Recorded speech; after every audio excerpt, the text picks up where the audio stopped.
Pinainit. Ramdam ko ang halik niya sa leeg ko, pababa sa aking. At mas pag-uusapan. Tinanggal niya bigla yung panty ko. Mga sikretong dito mo lang mapapakinggan. Top Secrets. Top Secrets. Top Secrets. Top Secrets.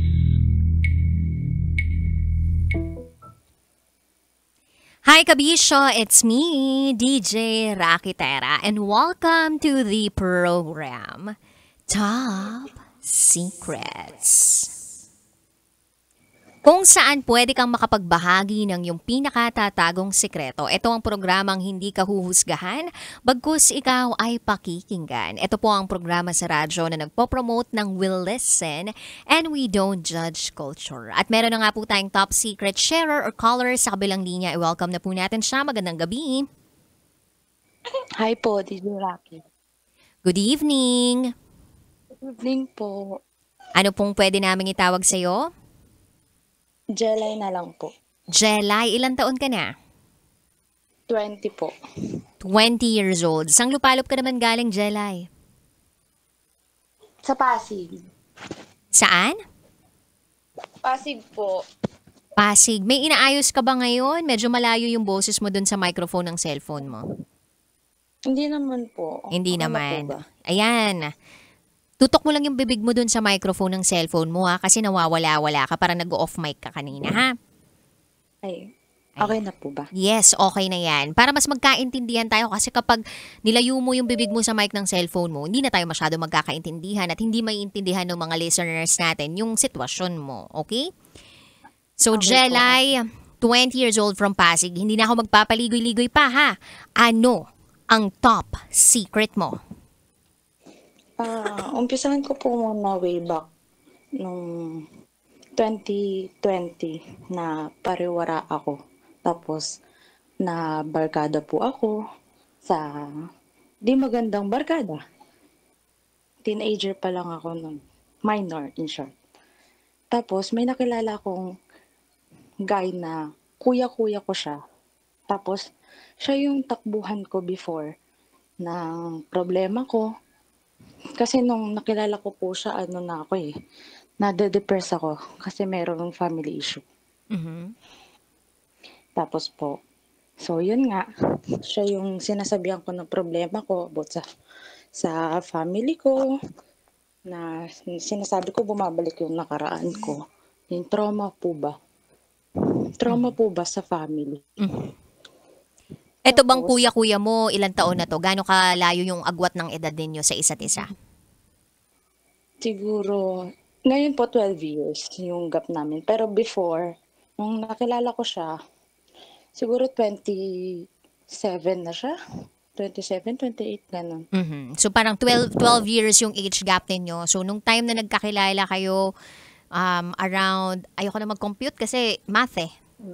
But anyway, going back to the story, kahit naman lumipas yung panahon, ibig sabihin, yun pa rin yung age gap ninyo eh. Nag-iba lang yung edad ninyo. But anyway, going back to your story, meron kang family trauma. Ano, if you don't mind me asking, ano tong family trauma na to? Na-rape po kasi ko nung pinsan ko. So, bumabalik sa akin yun. Mhm. At alam ba ng mga magulang mo yung nangyaring yun? Hindi. Nung panahon po na yun, hindi. Kasi takot po ako magsabi sa kanila eh. Takot po akong masira yung, nila, yung apelyado nila, ganun po. Tapos, yun nga po, sa kanya nga po ako nag-open hanggang sa nagka-developan na po, umamin po siya sa akin na na may gusto nga po siya sa akin. Nahuhulog nga po yung loob na sa akin kasi nga daw po, magaan din daw po ko kausap, masaya ko kausap. Gali po kasi akong tao eh. Ganon. Tapos hanggang sa naging kami ng minor pa ako. 16, magsi-17. Ganun po. Alam ba ng mga Tapos, magulang mo na nagkaroon ka ng relasyon dito sa kuya-kuya mo? Nung una po dine-deny ko, sabi ko lang po kaibigan ko lang, kuya ko lang, pero nahahalata na po nila. Kasi nga po laging nagdadala ng pagkain dito sa bahay, pupunta bigla sa bahay para magdadala lang ng pagkain, kakamustahin lang ako. Tapos sinabi, kilala po siya ng family ko na manloloko. Tapos pinatulan ko pa. Yun po yung sinasabi nila, bakit daw ako pumatol, ang tanda-tanda na nga daw po. Yung mga ganong salita po yung naririnig ko sa kanila before. Tapos, yun nga, may long-term girlfriend siya.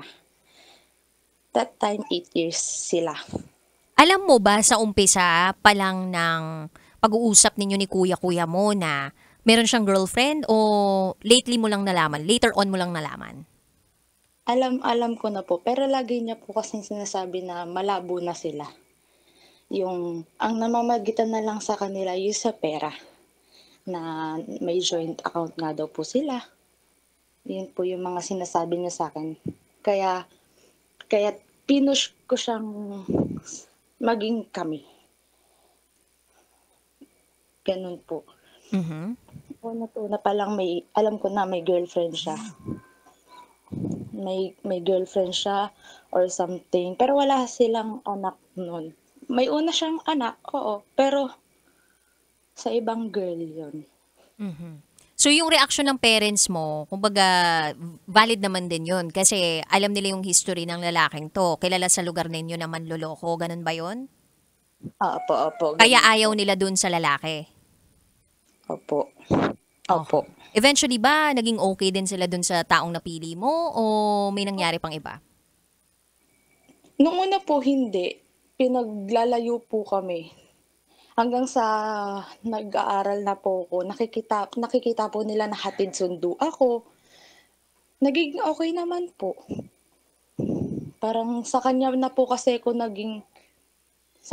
ako sumusunod. Kesa sa mga magulang ko, sa kasama ko sa bahay, sa lolo't lola ko, sa parents ko. Hindi ko na sinusunod yun, siya na lang. So paano tinake yun ng mga magulang mo tsaka yung mga lolo't lola mo? Wala na po, tinanggap na lang po nila. Tapos siya rin po kasi, kaya siya tinanggap ng tuluyan po. Siya rin po kasi yung nag-push sa'kin para sabihin yung trauma ko, yung na-rape nga po ako ng pinsan ko. Siya po yung nag-push sa'kin na sabihin sa mother ko since OFW nga po yung mother ko. So paano mo sinabi sa magulang mo na ikaw ay biktima ng panghahalay nitong pinsan mo? Ano po, paano ko po ba sinabi yun? Video call Ano? ba o in person mo Yung sinabi? video call po, kasi nagtatalo po kami ng mother ko, tapos may sinasabi siya na, tatlo po kasi kami sa GC. So, nagtatalo kami ng mother ko, tapos sumasabat siya, na tita may sasabihin ako, pero pag uwi mo na dito, kasi ayaw kong may mangyari sa'yo dyan. Ganun po yung sinasabi niya sa mother ko before. Hanggang sa nagsabi yung mother ko na, sabihin mo na dito, ganyan, kay sabihin mo na dito sa video call. Tapos, sabi sa akin nung ex-boyfriend ko, na ikaw na magsabi. Tapos hanggang sa sinabi ko na po, na si ni-rape ako. Tapos, quiet na po lahat. Umiyak na lang po yung mother ko, nagpabarangay na po. Yun na po. Tuloy-tuloy na po. Hanggang parang siya yung naging magulang ko dito. Eh yung tatay mo nung time na yun, anong ginawa? Yung tatay ko po kasi sobrang bait po kasi nun Hindi mapanakit. Nagulat na lang din po may ganun po pala akong trauma. Kaya daw po pala palabas-labas ako ng bahay, mas safe ako sa bahay, ganun daw po yung feeling ko kaysa sa loob ng bahay. Kumbaga mas safe ka sa labas ng bahay, hindi sa loob ng bahay ninyo. Kasama mo ba yung pinsan mo na yun? Sa loob ng bahay? Hindi po, sa province po kasi nangyari yun. So ang reaction ng papa mo, parang Nagulat. nagulat na lang siya. Napakulong Wala. niyo ba yung nanghalay sa'yo? Hindi po eh. Hindi, pero umabot sa barangay. Opo, nag-anuhan na po, nag-warrant na po. Nag-warrant. So meaning may police yun. Ano, May police report. Hindi, nagtatago na po kasi siya ngayon eh. May warrant na po siya ngayon, pero nagtatago po. So, talagang itutuloy mo at ilalaban mo. Siyempre, maganda nga yun na talagang ilalaban mo kung ano yung nararapat para sa'yo na hustisya. Opo. Anyway, so nung time na, okay, nalaman na ng magulang mo, napalapit tong jowa mo doon sa mother mo, anong sumunod na nangyari? Naging maganda ba talaga yung relationship ninyo na mag-boyfriend or eventually naghiwalay din kayo? Nung naging kami po, hindi po sila naghiwalay ng long term niya. Kumbaga doon pa rin po siya umuuwi sa kanila. Kumbaga, nag-uusap lang kami sa dami account. Doon lang po. Tapos, nung nalaman ni girl na merong ako, hindi naman ako kinompronta. Chinat ako. Hindi naman ako kinompronta ng pagalit. Tinanong muna ako kung kilala ko ba si ganito. Sabi ko, hindi. Kasi sabi rin ng boyfriend ko noon, wag ako magsasabi na kilala ko siya. Hanggang sa, hindi na ako chinat ni girl. Tapos, hanggang sa nagkaroon na po kami ng baby. Nagkaroon kami ng baby habang may pinakasama siya. Nagkaroon kayo ng anak. Opo. Ilan taon na yung anak mo ngayon? 1-year-old na po. 1-year-old. At nalaman ba to nung long-time girlfriend niya? Opo, buntis pa lang po ako.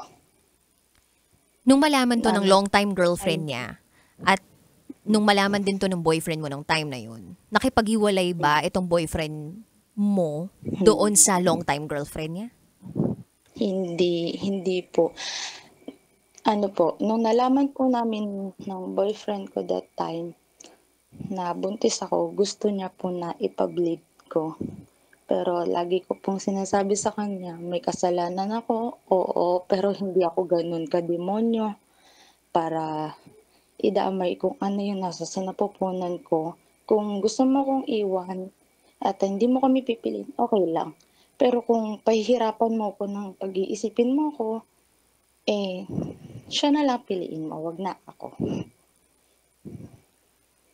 Okay na yung pagdusahan ko mag-isa kung ano yung nabuo natin.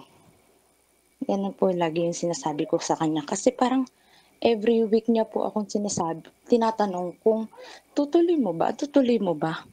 Lagi niya po akong ginaganon.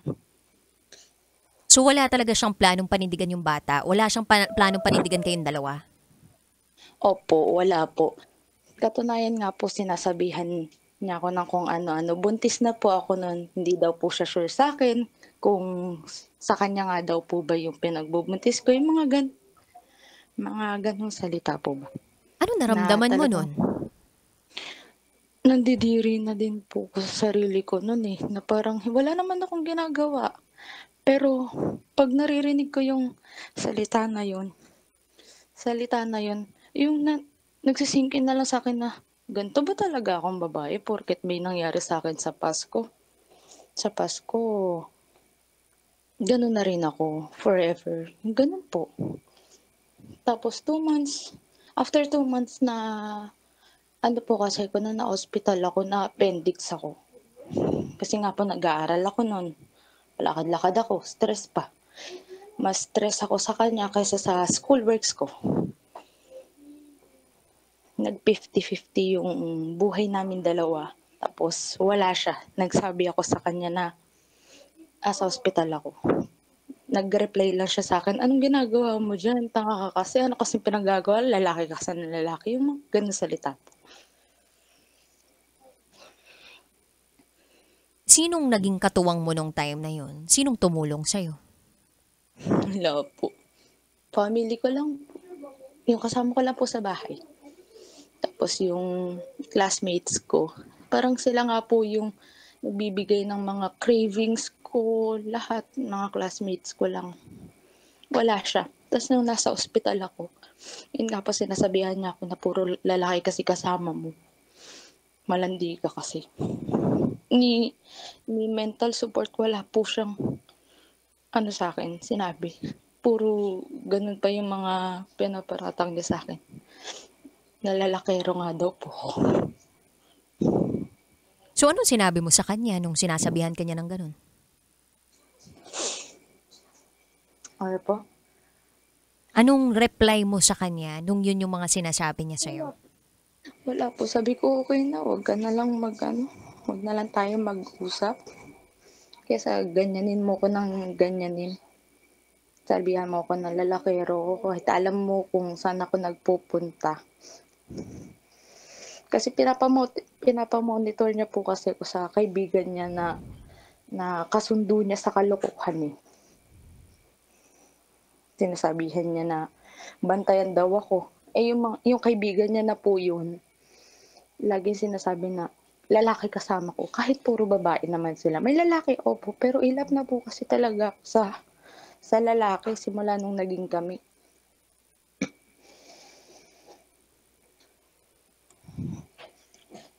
Nung naging kami, wala na po. Para na po ako naging nonchalant. Pero ganun pa rin po yung mga sinasabi niya. Nagpunta siya once sa ospital, pero hindi naman po siya nagtagal. Kinamusta, hindi niya ako kinamusta personally na ako. Kinamusta niya lang yung sa dinadala ko, okay lang po. Nung time ba na yun, hindi mo naisip na i-cut off na talaga siya sa buhay mo? O naisip mo naman yun? Lagi ko pong sinasabi sa kanya na wag na tayo mag-usap. Mag-focus ka na lang sa kasama mo. Ayusin mo na lang yung buhay mo. Yung pagkakamali na lagi mong sinasabi sa akin na pasensya, naging tayo ng maling panahon. Sinasabi ko sa kanya ayoko na. Kasi stress na talaga ako. Sabi ko gusto ko pang matuloy yung pinagbubuntis ko. Kailan kayo naghiwalay? Nung nung nanganak po ako nung May 2. May 2 last year, tama ba ako? Yes po. May 2 last year nanganak ka. Opo. Ano yung pinakamatinding dahilan kung bakit napagdesisyonan mo nang makipaghiwalay dito sa taong to at hindi na siya kausapin pa? Yung sa akin na kasama niya na. Sinabi ko na po sa kanya na tuloy mo na yan, maging masaya na lang kayo. Okay na kung binigyan mo ko ng anak. Yun po yung sinabi ko sa kanya. Kasi nung naghiwalay po kasi kami, magulo din po eh. May iba't ibang babaeng na-link sa kanya while I'm pregnant. So marami na pala talagang mga babaeng nalilink sa kanya. So tama lang din yung naging desisyon mo na i-cut na siya at makipaghiwalay na sa kanya dahil una sa lahat, meron din naman siyang original na girlfriend. Opo, Kaya hindi lang, ko lang, ang yun lang tanong, po yung ang tanong is that, nagsusustento ba siya? opo. Ang usapan po kasi namin ngayon, yung mga needs lang ng bata, yun lang po. Yung sa financial, hindi po. Kasi ayoko pong makarinig ng di magandang salita eh. So what do you mean needs lang ng mga bata? Ito ba yung mga diaper, gatas, damit niya? Opo. So yun yung pinoprovide niya, ibinibigay niya na lang sa yung items. Opo, yun po. Pero financial, wale. Wala po. Ayoko po kasi masumbatan na yung di magandang salita. Oo. Paano yung mga vitamins ng bata? Paano yung mga pagpapakuna? Minsan po sa vitamins sa mother ko po. Or pag nahihiya na din po ako sa mother ko, sa iba po ako nangungutang, tas pag nagkapera po ako, binabayaran ko na lang po. Sa kasalukuyan, nag-aaral ka pa ba o huminto ka Hindi muna? po. Nag-stop po muna ako. Anong year level mo na? Grade 12 na po sana. Grade 12. May bala ka ba ipagpatuloy ang pag-aaral mo? Parang wala na po. Wala ko na po magtrabaho. Nagtatrabaho ka na ba ngayon? Applying. Hello? Jelay. Jelay. Hello, Jelay. Connection loss. Reconnecting.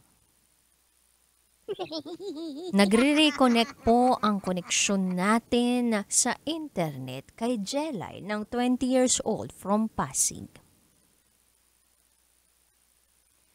Naku, connection loss na talaga mga sis.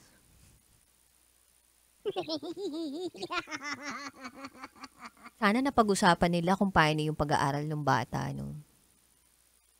Ang hirap din talaga nung ganong klaseng sitwasyon. Yung akala mo mapaninindigan ka pero hindi rin naman pala. At least nagbibigay din naman. Sinusubukan po natin tawagan ngayon si Jelay. Baka sakaling nandyan pa rin siya at maayos pa rin ang ating internet connection. Pero kung hindi na, I think it's time. It's time para matulog na tayo lahat.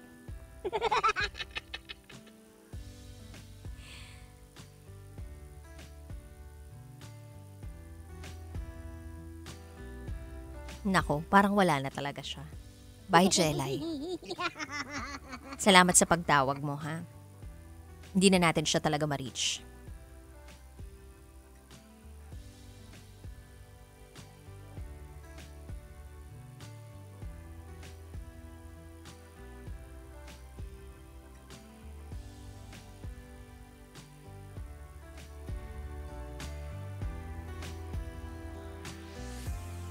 Iniisip ko tuloy, paano yung edukasyon ng bata? Kumusta kaya talaga si Jelay? Paano niya nakakaya na buhayin yung anak niya nang mag-isa siya? Although, nagbibigay naman ng mga pangangailangan ng bata yung lalaki. Pero palagay ko hindi pa rin talaga completely sapat yun, lalo na kapag dumating na yung time na mag-aaral na yung bata. And as much as possible, diba? You wanna give the best para sa anak mo. Minsan nga, ipinauubaya mo na talaga sa anak mo lahat eh. Di bali nang hindi ako nakapagtapos ng pag-aaral, basta yung anak ko makapagtapos lang ng pag-aaral. Gagapangin ko ang lahat. Handa akong gumapang sa putikan para sa anak ko. Di ba may ganung klase yung thinking ng mga tao dyan. Ito, i-share ko lang to sa atin lang to. Walang makakalabas Baka may sabihin nyo, chinichismis ko yung nanay ko. Yung nanay ko, graduate siya ng agriculture sa Foundation University sa Dumaguete. Tapos, right after ng graduation niya sa college, pangarap niya kasi mag-law. Pangarap niya maging attorney. So, nag-aral siya dito sa JRU, dito sa Manila. Nakipagsapalaran siya from Dumaguete to Manila para mag-aral ng law. So, nag-aral siya ng law dito sa Manila. On her second year college, bago pa yun actually, mga a year ago nun, nakilala niya yung tatay ko. And yung tatay ko was working in a government office. Tapos, nagka-inlawan sila and eventually, yung pagmamahalan na yun ay nagbunga. Hindi pa sila kasal that time. Nagbunga yung pagmamahalan nila. And that resulted to my brother. So, nabuntis yung nanay ko at yun yung panganay nilang anak, yung kuya ko. Yung kuya ko ay pinanganak. Sumunod ako at sumunod yung kapatid kong bunso. O diba? Nagkwento na ng buhay. And looking back, pag tinatanong ko yung nanay ko, hindi mo ba gusto magpatuloy ng pag-aaral ng law? Kasi nag-stop na siya dun eh. Second year college, gusto niya maging attorney. Nag-stop na siya. Hindi na siya bumalik pa dun. Alam mo kung anong sagot ng nanay ko? Okay na ako, masaya na ako na nakagraduate kayo lahat. Naiyak ako. Parang okay na daw siya kasi nakita niya na kaming mga anak niya, nakagraduate naman na maayos na yung mga buhay ngayon. So, ano pa yung kailangan niyang gawin para sa sarili niya? Okay na daw siya. And I think that is mother's love. Yung kaya mong isakripisyo yung sarili mong pangarap o kagustuhan para sa mga anak mo. Hoy, eto siya nagbabalik. Wait lang. Tapusin na natin to, Jelay. Jelay, akala ko pa naman makatulog na tayo. Na-share ko tuloy yung nanay ko. Yung kapag sa nanay ko. Nako, Jelay, hindi ka talaga ma-reach. Calling lang, oh. Okay, sige. We attempted twice, thrice, and nodo. Huh? Biglang naging Englishera yung rakitera. Charot to Darot. So, pagbunyi po natin at pagdiwang natin ng mga kababaihan, especially ang mga nanay dyan, na isinakripisyo yung sarili nilang kaligayahan at mga pangarap para buhayin, at mabigyan ng magandang kinabukasan yung mga anak nila. Maraming salamat, Kabisyo, sa pagtutok mo at mabuhay ang mga kabisyo natin out there na nagsusumikap sa buhay araw-araw, gabi-gabi para lumigaya at mabigyan ng magandang buhay ang kanilang mga anak. This has been yours truly, DJ Rakitera, and you are listening here sa 90.7 Love Radio. Kailangan pa bang i-memorize yan? Basic. This is Top Secrets.